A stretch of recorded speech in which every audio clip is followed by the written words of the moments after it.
समस्याएं कई प्रकार की होती हैं। समस्याओं को अगर सही तरीके से हैंडल ना किया जाए तो बहुत बड़ा रूप ले लेता है और कहीं कहीं तो ऐसा रूप ले लेता है जो जीवन भर यादगार बन जाता है। कभी कभी छोटी बात को लोग बड़ी बना के आपको फंसा भी सकते हैं। समस्याएं का कोई प्रकार नहीं होता, वो कभी भी कहीं भी किसी भी रूप में आ सकती है। जब समस्या आती है तो लोग साथ नहीं देते, अपना हाथ साफ करते हैं, अपना मतलब साफ करते हैं। तो इसलिए समस्याओं को हैंडल करना सीखें। जो समस्याओं को हैंडल करना सीख गया वो जिंदगी में लगभग हर दर पे सक्सेस रहेगा और हर मुसीबत से बाहर आ जाएगा। समस्याओं को हैंडल कैसे किया जाए, सबसे बड़ी समस्या यही है। आज इस वीडियो में यही बताएंगे समस्याओं को हैंडल कैसे किया जाता है। अगर समस्याओं को सही दर पे, सही सिचुएशन, सही वक्त और हालात देख के ना हैंडल किया जाए तो हो सकता है सैंडल भी पड़ जाए, जूता भी पड़ जाए। यह हो सकता है आपकी मुसीबत और भी बढ़ जाए।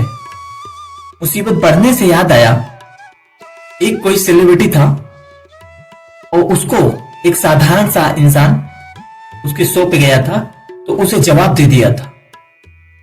तो उस व्यक्ति ने डायरेक्ट बोल दिया था, तुझे कुत्ता ना बना दिया तो फिर बोलना। जिस व्यक्ति को बोला था उसकी हालात उन्होंने ऐसा कर दिया कि वो बंदा 3 चक्कर सुसाइड करने की कोशिश किया, कई चक्कर मारने की कोशिश किया। जितना भी उसका काम चल रहा था सब बंद हो गया, चारों तरफ से बंद करा दिया गया। उसके जो वकील थे सेलिब्रिटी के, उसने उसके ऊपर ना जाने कितने धारा लगा दे, कोकीन या फीम, चरस, गांजा, माल चोरी का, दुनिया भर का 5 साल का सजा करवा दी। सोचो, उसकी गलती इतना ही था कि सिर्फ जवाब सही चीजों पे दे दिया। अब जवाब पाओगे तो मतलब ईगो हट होगा, पैसा है तो ईगो हट हो ही होगा। इसकी वजह से वो बंदा इतना मुसीबत में पड़ गया, आज उसकी कैरियर 0% पे है। इसलिए सही दर पे मुसीबत को हैंडल करना भी सीखें। मुसीबत 3 प्रकार से हैंडल किया जा सकता है। पहला चीज, सब्र करो। दूसरा चीज, उसे बदल दो। तीसरा चीज, या फिर छोड़ दो।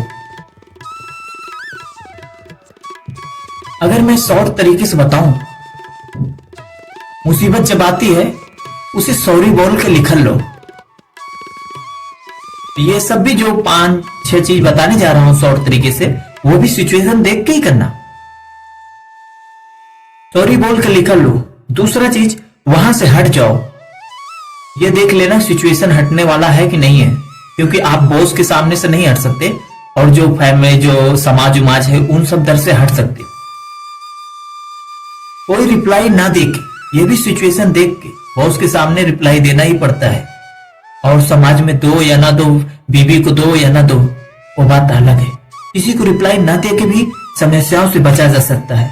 इट्स माई मिस्टेक बोल के हट जाओ। अपनी गलतियों को मानो और वहां से सॉरी बोलो और वहां से हट जाओ। यह भी सबसे अच्छा तरीका है अपनी गलतियों को वहां से झगड़े झंझट में नहीं पड़ने का। एक बार जो झगड़ा झंझट पे पड़ गया ना, फिर कोर्ट कचहरी अदालत, कैरियर नष्ट हो जाती है। अपनी जिंदगी की आधी मेहनत उसमें लग जाती है। इसलिए ऐसे दर से बचे रहें। समस्याएं कई प्रकार से आती हैं, जैसे कि जॉब वर्क हो गया, बिजनेस वर्क हो गया, समाज वर्क हो गया, या फिर घर आदि में जो समस्याएं आते हैं, इन सबको कई प्रकार से हैंडल किया जा सकता है। सिचुएशन के हिसाब से हमेशा हैंडल करना चाहिए, क्योंकि समस्याओं को हैंडल करना ही जीवन में सबसे बड़ी कामयाबी है। क्योंकि जो समस्याओं को हैंडल नहीं कर सकता वो ग्रोथ कहां करता है।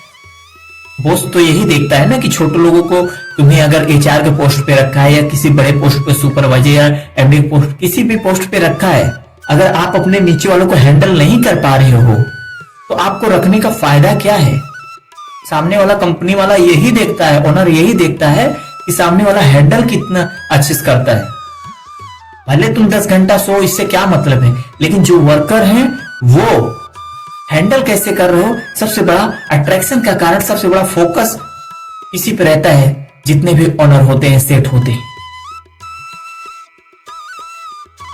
कभी कभी तो समस्याएं इतनी बड़ी हो जाती हैं जिसे हैंडल करना बड़ा मुश्किल हो जाता है। पर थोड़ा अगर आत्मज्ञान के होगा, बारे में जानकारी होगा, तो बड़े अच्छे से समस्याएं को हल कर सकते हो। क्योंकि अपने आत्मज्ञान के बारे में जब हो जाता है तो अपने अंदर क्या है गलतियां अपने अंदर से भी खोज सकते हो। और सिर्फ बाहर बाहर से खोजने से समस्या खत्म नहीं होती। ऑफिशियल वर्क पे एक व्यक्ति इतना भी कुछ कर ले, लेकिन उसे समस्याओं को हैंडल करना जरूरी होता है। समस्याएं किसी भी रूप में आ सकती हैं, उसका रूप प्रकार तो है ही नहीं, आप तो मैं जानते ही हो। सिचुएशन को देखकर अगर हैंडल नहीं करेंगे तो पत्थर जूता तो पड़ेगा ही, ये तो आप भी जानते हो। अब कुछ और टिप मैं देना चाहता हूं जो आप हर दर पे समस्याओं के बीच में बोलना भी नहीं चाहिए। जो हर दर पे आप बोलते हो वो भी समस्या ही एक है। समस्या का जड़ यही है कि आपका बोलना, आपको रिप्लाई देना। कुछ दर पे ना बोलो तो अच्छा है, क्योंकि वो सामने तो झगड़ा कर रहे हैं लेकिन 2 दिन बाद वो जरूर मिल जाते हैं। जैसे कि मियां बीवी के झगड़े में कभी नहीं बोलना चाहिए। अगर बोले तो तुम तीत हो जाओगे। अगर मियां की तरफ से बोले तो मियां आपसे खुश लेकिन बीवी नाराज पूरी जिंदगी। बीवी की तरफ से बोले तो मियां मतलब पति पूरी जिंदगी नाराज। और वैसे घर के प्रॉब्लम में बोलना ही नहीं चाहिए। और भाई बहन के झगड़े में भी नहीं बोलना चाहिए, क्योंकि वो झगड़ा झंझट करते ही मस्ती मजाक के लिए। बाकी और कुछ करके देखो, भाई खड़ा ना हो जाए, तुम्हारा गला ना काट दे। और भी बहुत से ऐसे डर है कि जहां से सीताराम बोल के वहां से हट जाए। और एक कहानी और बताना चाहूंगा जो बोलने की बात पे आई है। एक मेरी पड़ोसन थी, मेरी बहन लगती थी। तो जाहिर सी बात है मैं उस वक्त 6 साल का था लगभग। उस वक्त उस जो लड़की थी उनका नाम सीता था। वो शादी की। शादी करने के बाद उनका परिवार काफी बड़ा था, 3 चाचा थे और सबका पूरा फैमिली था, बड़वार हो गया था, सबके बच्चे बड़े बड़े हो गए थे शादी के लायक। वो लड़की जब शादी की ना, उनके चाचा और भाई में, मतलब चाचा और पापा में झगड़ा हो गया। तो वो लड़की अपने पिता का पक्ष लिया। उस लड़की ने अपने पिता का पक्ष लिया, दुनिया भर का लांछन लगा दिया, मेरे ऊपर ओझाई करते हो, मेरे पास ब्लैक मैजिक किए हो, तुम्ही लोग को वजह से मैं परेशान रहती हूँ। लेकिन वो जो दूसरा पक्ष था वो ऐसा नहीं है, वो साफ क्लीन है। लेकिन फिर भी उसके ऊपर अबजस लगाए, इतना ज्यादा अबजस लगा दी वो लड़की ने, रिश्ता ही खत्म हो गया। भाई बहन का जो चाचा के लड़के थे उनके पास कोई बहन नहीं थी, यही एक पूरे परिवार में एक बहन थी, राखियों की बांधती थी। लेकिन एक दिन ऐसा आ गया कि वो राखी बांधना भी बंद कर दी, सब कुछ बंद कर दी, वो अपने से रिश्ता तोड़ दी। अंत में क्या हुआ, मुश्किल से 1.5 से 2 साल बाद उसके चाचा पापा सब मिल गए। सब एक दूसरे में मिल बांट के खा रहे हैं, वो कर रहे हैं, सब अपना काम कर रहे हैं।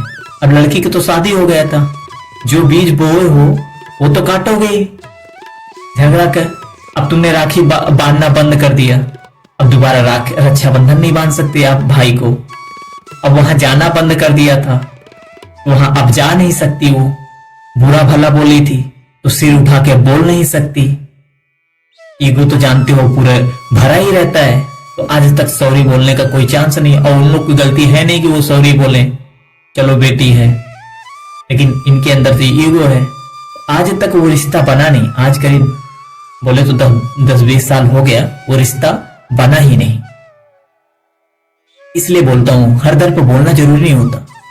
घर के फैमिली के मैटर में फैमिली को ही निपटाने दो तो अच्छा है। अब बहन बेटियों को तो कहीं बोलना ही नहीं चाहिए, ये मेरा खुद का ओपिनियन है। बहन बेटियों के फैमिली के मैटर में बोलना ही नहीं चाहिए, क्योंकि बहन बेटी वो दोनों तो अलग हो जाएंगे, मिल जाएंगे, लेकिन बाद में बहन बेटी हमेशा तीत हो जाती है पूरी जिंदगी के लिए। इसलिए कभी भी बहन बेटी को नहीं बोलना चाहिए। अभी आता है रामबाण उपाय झगड़ा झंझट से बचने का, जो मैंने खुद भी अप्लाई किया।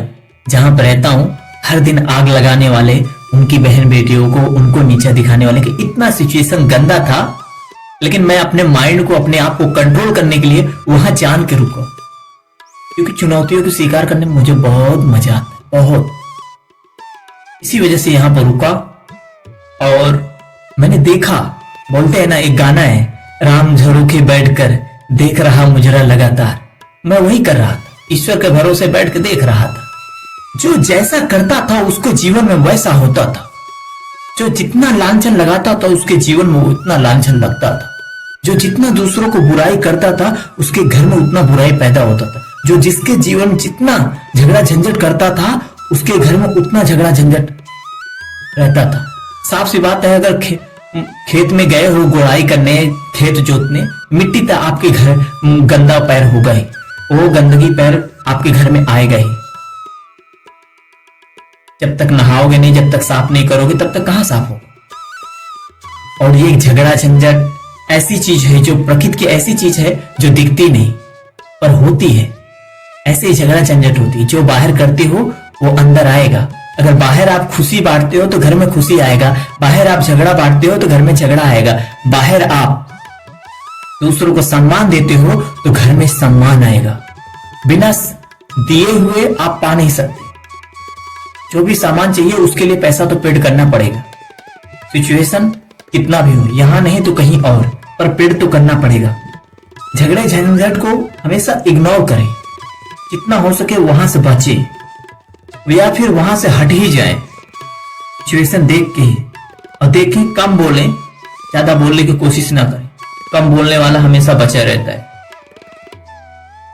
बिना जाने इग्नोर करो और वहां बोलो ही मत। झगड़ा झंझट अगर सिचुएशन हटने का नहीं है तो वहां खड़े रहो जरूर, पर उस तरफ देखो ना, ना उन पे ध्यान दो, ना ही उस पे बोलो।